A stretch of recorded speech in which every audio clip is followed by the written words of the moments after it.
I recently just got back from Greece and I have mythological gods on the brain. Zeus, Poseidon, Athena, and Apollo.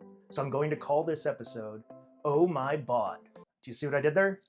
All right, awkward silence. All right, moving on. So we're doing a quick deep dive into OSDP baud rates and why speed matters more than ever. Let's start with the big picture. The baud rate controls how fast your data moves between your controller and your readers over RS-45 or OSDP. And our stance is simple. The best practice is to run as fast as you possibly and responsibly can. Data loads aren't getting smaller, firmware file sizes continue to grow, and feature sets are constantly expanding. The need for speed is only going to increase. So let's talk about the numbers. We'll be using a 1 megabyte firmware file for our example. And at 9600 baud, you're looking at roughly 18 to 22 minutes to complete a file transfer. 9600 baud's really fine for basic communication like card reads and LED control, but it becomes painfully slow when pushing firmware or other large updates. So for any sort of centralized device management or updates over OSDP, we do not recommend using 9600 baud. You're going to have problems. And I would guess that many of you early adopters of OSDP, you're probably currently configured for 9600 baud.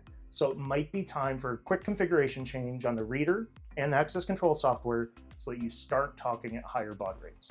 Now, if we jump to 38400 baud, then that same 1 megabyte file transfer drops to only about 4 to 5 minutes. That's a massive improvement, and it makes 38400 a really solid middle ground for many deployments. You get better speed, while typically avoiding the potential headaches of the system puking all over itself due to data loss.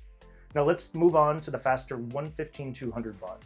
That 1 megabyte file transfer can complete roughly a minute and a half under good conditions. Those time savings are really going to add up when you're managing multiple readers. All right, here's the reality check. Faster speeds require better and more proper designs.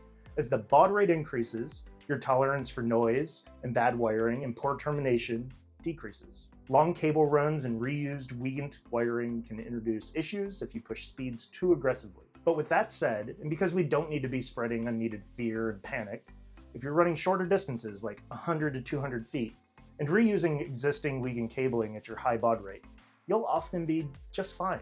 Look, I'd recommend using that Cypress OSDP cable tester for a sanity check before committing to higher speeds, or you could just do some trial and error since it's just setting a simple config and it would allow you to flip back and forth pretty easily until you see stable communication. All right, to wrap up the recommendation, for anything new, any new install, then build it right from the start. Use proper RS-45 cable, use 120 ohm end-of-the-line resistors, and control the noise and the grounding. Look, if the physical layer is solid, high-speed OSDP becomes incredibly reliable and efficient. So the takeaway is this: go as fast as you can, but do so responsibly and do it with due diligence. Plan for future data growth, validate your wiring, and design systems that are ready for what might be coming next. That's the Mercury Minute. Stay open and stay secure, my friends. See y'all next time.